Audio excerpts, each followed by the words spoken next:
Have you here. The other big news that we've been tracking all morning in the business world is the possibility of an executive order by the President of the United States to prevent all of the government from doing business with Anthropic, which of course runs the Claude large language model. I'm curious what your reaction to that is and whether you think the Department of War should no longer be using Anthropic, and whether you think the entire government should not be using Anthropic. Andrew, I'll confess, I have not seen a basis laid out for why the government would be prohibited from using Anthropic.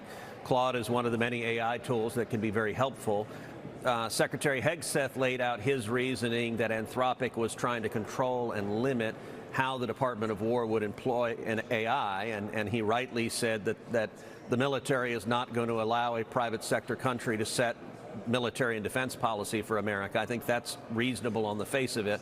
I haven't seen a broader basis for a government-wide prohibition, so I don't, without more information, I don't have a view one way or the other. I think part of the question is just whether this has become effectively political or not.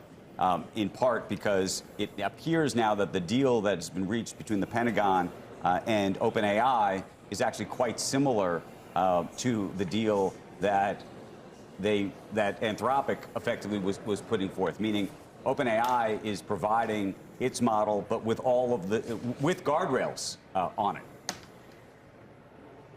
Look, my view on AI, as you know, I chair the Senate Commerce Committee, and I think we are in the middle of a race for AI with China. And I think it is the most important economic challenge of this next century, that we need to win the race for AI. Whichever country wins the race for AI is going to dominate AI. We are going to see millions of jobs that are going to be created through dominating AI.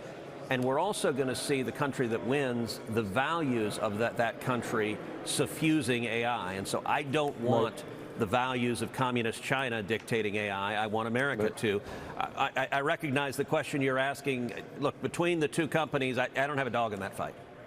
But I think the senator is always honest, and you would probably say, just as it wasn't right when we were trying to win the EV race to exclude Tesla from that White House meeting because they didn't employ union workers, this is probably not necessarily the right move if it's political.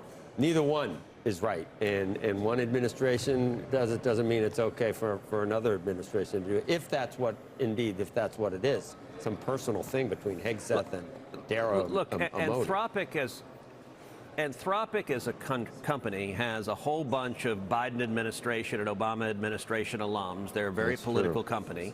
And they were the most vocal of all the tech companies, urging the Biden administration, or urging President Biden to sign the Biden AI executive order, which basically put the federal government in charge of AI. It was catastrophic. Thankfully, President Trump repealed that executive order. But I think Anthropic was quite eager to have the federal government in charge of AI when their friends and buddies were deciding who would be favored. I think they may have a very different view now that there's a different administration. That's the reason I don't think government should be picking winners and losers. I'm a free market guy, not a government control guy. Senator Ted Cruz.